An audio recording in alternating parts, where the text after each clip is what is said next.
Hello everyone, मैं उत्कर्ष गुप्ता, एक 9 pointer का मैकेनिकल डिपार्टमेंट आईटी बॉम्बे में। और इस वीडियो के थ्रू आज हम डिस्कशन स्टार्ट करेंगे हमारा फोर्स के रिगार्डिंग। यहाँ पे हम जनरली अभी से डिस्कशन फॉर्म में हैं कि हम कैसे फोर्स को डिफाइन करते हैं इंजीनियरिंग मैकेनिक्स और उसके क्या बेसिक कॉन्सेप्ट्स होते हैं। सो इस वीडियो के थ्रू हम उन सब चीज़ों को क्लियर करने की कोशिश करेंगे। ठीक है, तो स्टार्ट करने से पहले इसका रेलेवेंस क्या है। पहला चीज़ तो यही, फोर्स एक बहुत ही कॉमन क्वांटिटी है इन आर ओवरऑल मैकेनिकल इंजीनियरिंग, जो हम लोग हाई स्कूल से भी पढ़ा होगा। फोर्स बहुत ही बेसिक चीज़ है, बट स्टिल उसका अंडरस्टैंडिंग बहुत इंपॉर्टेंट है, क्योंकि हमें बहुत जगह पे ये देखने को मिलेगा। इंजीनियरिंग मैकेनिक्स उसका फर्स्ट एग्जाम्पल है। दूसरा चीज़ ये कि ये काफ़ी सारे और कोर्सेज और कॉन्सेप्ट्स या फिर और मैकेनिकल इंजीनियरिंग के डोमेन्स में यूज़ होता है, जैसे कि स्ट्रेस एनालिसिस बहुत कॉमन चीज़ है। फोर्स का यूज़ स्ट्रक्चर्स का डिज़ाइन बनाना ही इसीलिए कि फोर्स सस्टेन कर सके, मशीन्स इसीलिए बनती हैं, और फ्लूइड पे भी फोर्स लगता है। ये मतलब मल्टीपल चीज़ें हैं, ये तो कुछ एग्जांपल्स हैं। काफ़ी अलग अलग चीज़ों में हमें फोर्सेस को देखना पड़ता है, तो हमें उसकी अंडरस्टैंडिंग होना बहुत ज़रूरी है, क्योंकि उस समय हम जब चीज़ें कर रहे होंगे, so we must have that much clarity in our mind. ठीक है, तो स्टार्ट करते हैं फोर्स से। फोर्स की बेसिक डेफिनेशन की एक बॉडी का जो एक्शन होता है दूसरी बॉडी के ऊपर, वही फोर्स के टर्म्स में हमें दिखता है। दो बॉडीज इंटरेक्ट कर रही हैं, वही दूसरे को जिस टाइप से चेंज करने की कोशिश करेंगे वो उनका फोर्स होगा। इसकी ऐसा यूनिट बेसिकली एन होता है, न्यूटन्स। और हमारे ये वेक्टर क्वांटिटी है, क्योंकि फोर्स की डायरेक्शन भी होनी चाहिए, एक पॉइंट ऑफ एप्लीकेशन भी होना चाहिए, उसका मैग्नीट्यूड भी होना चाहिए, प्लस वो पैरेललोग्राम लॉ सेटिस्फाई करता ही है। ये तीन चीज़ें हमारी बहुत इंपॉर्टेंट है फोर्स को डिफाइन करने के लिए। एक फोर्स को मैग्नीट्यूड, डायरेक्शन और पॉइंट ऑफ एप्लीकेशन, ये तीनों चीज़ अगर हमने डिफाइन कर दी तो हमारा जो वेक्टर आएगा वो होगा fix vector. Supposedly real world में फिक्स वेक्टर यूज करना होता है, क्योंकि हम एक टाइम पे हमारा फोर्स जो है वो एक ही जगह पे लग रहा होगा, वो for an obvious reason valid distributed भी होगा। एक पॉइंट पे भी, पॉइंट पे तो नहीं लगता, बट स्टिल एक आइडियलाइजेशन में अगर वो पॉइंट पे भी लग रहा है, इन दैट सिनेरियो ऑल्सो वही जगह फिक्स्ड है। हमें पता है कि उसका पॉइंट ऑफ एप्लीकेशन क्या, डायरेक्शन क्या और मैग्नीट्यूड क्या है। इस वजह से हमें मोस्ट ऑफ द फोर्सेज इस टाइप से डिफाइंड होने चाहिए। यहाँ एग्जांपल ले लो, हमारे पास एक ये डायग्राम है, इसमें डायग्राम में मेरा फोर्स का वेक्टर पी है, फोर्स वेक्टर पी है, इसका मैग्नीट्यूड है वो पी है, तो मैं इसे रिप्रेजेंट कर रहा हूँ पी से, पी इटैलिक्स वाला।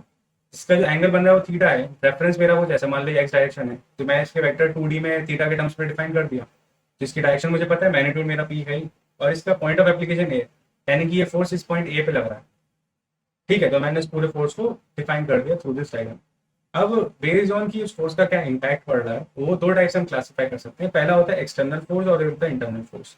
एक्सटर्नल फोर्स किसके जरिए आते हैं, जो भी फोर्सेस एक्सटर्नली अप्लाई हो रहे हैं, और या फिर जो रिएक्शन फोर्सेस हैं इन्हीं एक्सटर्नल फोर्सेस का कहने का मतलब, हमारे फोर्सेस या तो कोई बाहर वाली बॉडी अप्लाई करे, या बदले में हम हमारे सिस्टम के अंदर ही कोई चीज उस चीज पे रिएक्शन का फोर्स लगाए ड्यू टू बॉडी पे एक्सटर्नल फोर्स लगा है। ये सब चीजें बाहर बाहर हो रही है सिस्टम के बाहर, इसीलिए इन्हें एक्सटर्नल फोर्स बोलते हैं।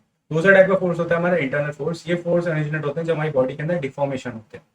कहने का मतलब, मान लो अगर हमारी बॉडी में ये टाइप का है, यहाँ से जो भी फोर्स ऐसे बाहर से आ रहे हैं वो सब के सब है हमारे एक्सटर्नल फोर्स। बट मान लो मेरे फोर्स ने इस बॉडी को डिफॉर्म करके कुछ ऐसा कर दिया, सिंस बॉडी जो भी है उसके अंदर कोई एक्सटर्नल फोर्स अगर इतना ज़्यादा डिप्रेशन बना रहा है, तो उसको बॉडी रोल रेजिस्ट करने की कोशिश करेगी। उसके अंदर भी इलास्टिक प्रॉपर्टी होती है हर बॉडी के अंदर, तो वो उस चीज़ को रेजिस्ट करने के लिए अपनी तरफ से फोर्स लगाएगा, जो अपनी स्टेट वापस रिगेन करने के लिए।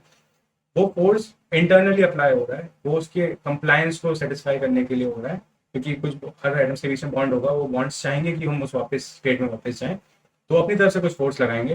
तो वो जो पर्टिकुलर फोर्सेज ये बॉडी ऐसे अपनी तरफ से लगा रहा है, वो उसके इंटरनल फोर्सेज, ये डिफॉर्मेशन की वजह से आ रहे हैं अपने स्टेट को रिगेन करने के। सो आई होप कि एक्सटर्नल और इंटरनल का हमें टॉपिक क्लियर है। अब बात करते हैं प्रिंसिपल ऑफ ट्रांसमिसिबिलिटी। ये प्रिंसिपल का पहले देखते हैं कि जरूरत क्या से आ रही है, कैसे ओरिजिनेट हो रहा है। पहला चीज ये कि जो हम बॉडीज की रिजिड बॉडी आइडेंटिफिकेशन लेके चलते हैं, इसके अजम्पशन के हिसाब से हम ये मान के चलते हैं कि उस ऑब्जेक्ट में कोई डिफॉर्मेशन नहीं हो रहा है। मोस्ट ऑफ आर जो भी हम एनालिसिस करते हैं उसके लिए काफी अच्छा आइडेंटिफिकेशन है, क्योंकि फॉर अ फर्स्ट ग्लांस हमें ये पता है कि हम इस टाइप से बॉडी में जो फोर्सेज लग रहे हैं उन सबको डील कर सकते हैं, डिफॉर्मेशन को हटा के। हम काफी सारे एनालिसिस में दोनों को अलग अलग भी करते हैं, अब वो थोड़ा लेकिन ज्यादा कॉम्प्लिकेटेड होता है। इस वजह से अपना फॉर अ क्विक और एक रफ एस्टिमेट्स लेने के लिए इज अ गुड वे कि हम उसे रिजिड बॉडी मान के सॉल्व करें। और यहाँ पे हमने डिफॉर्मेशन इग्नोर कर लिया, तो सीधी सी बात है वो रिजिड बॉडी है। रिजिड बॉडी होने का एक सिंपल सा मीनिंग ये भी है कि कोई भी उस बॉडी पे कोई भी दो पॉइंट में ले लूँ, उन दोनों के बीच जो डिस्टेंस है वो after the application of forces वो एज इट इज रहेगी। वो डिस्टेंस मैं अभी मेजर करूँ या फोर्स लगने के बाद मेजर करूँ, तब भी वो सेम रहेगा। अब क्या हुआ, सिंस रिजिड बॉडी आइडियलाइजेशन है, तो हमारे क्या होता है, एक्सटर्नल इफेक्ट्स जो हैं वो एक्सटर्नल फोर्सेस की वजह से रह जाएंगे। तो हमारा जो पॉइंट ऑफ एप्लीकेशन उससे कोई मतलब नहीं है। क्यों? क्योंकि हमने कहीं पे भी फोर्स लगाओ, वो सिर्फ उस बॉडी को एक्सटर्नली चेंजेस कर रहा है, अंदर कोई फर्क ही नहीं पड़ रहा। अगर डिफॉर्मेशन हो रहा होता तो वो हमें फर्क पड़ता ना कि किस जगह पे डिफॉर्मेशन हो रहा है, उस हिसाब से वहाँ फोर्सेस चेंज होते हैं। इंटरनली उसी जगह पे ज्यादा फोर्स दिखते हैं in comparison to rest of the body, क्योंकि सिर्फ वहाँ पे एप्लीकेशन हो रहा है फोर्स का। बट सिंस हमारे केस में रिजिड बॉडी है, रिजिड बॉडी को फर्क ही नहीं पड़ता कि तुम्हारी बॉडी कहाँ पे फोर्स लग रहा है, उसका तो ओवरऑल जो भी चेंज होगा वो नेट फोर्सेस का कैसा बैलेंसिंग हो रही है उस पर डिपेंड कर रहा है। बैलेंसिंग के अलावा डिफॉर्मेशन का तो है ही नहीं कोई स्कोप। इस वजह से हमारे रिजिड बॉडी के केस में स्पेसिफिकली हमारा पॉइंट ऑफ एप्लीकेशन से फर्क नहीं पड़ता। यहीं से ये ट्रांसमिसिबिलिटी का प्रिंसिपल अपना ओरिजिनेट होता है कि हमारा एक फोर्स किसी भी पॉइंट पे अप्लाई हो सकता है और अलॉन्ग अ गिवन लाइन, एक लाइन के अलॉन्ग किसी भी पॉइंट पे वो अप्लाई हो सकता है। उसका जो भी रिजल्टेंट इफेक्ट होंगे वो चेंज नहीं होंगे जब तक वो एक्सटर्नल फोर्स है, जब तक वो। और ये किस पे वैलिड है? रिजिड बॉडीज पे, जो हमने अभी डिस्कस किया कि रिजिड बॉडीज पे स्पेसिफिकली ये चीज वैलिड है। As long as rigid body assumption valid है तब तक तुम ये प्रिंसिपल ऑफ ट्रांसमिसिबिलिटी भी अप्लाई कर सकते हो। इसमें की ऑब्जर्वेशंस क्या है कि वो फोर्स का एप्लीकेशन का पॉइंट मैटर नहीं करता, but line of application matter करता है। उसकी लाइन चेंज नहीं करनी है, उसकी डायरेक्शन चेंज नहीं करनी है। लाइन फिक्स है तो डायरेक्शन भी फिक्स है, तुम लेकिन उसे मूव कहीं पर भी कर सकते हो।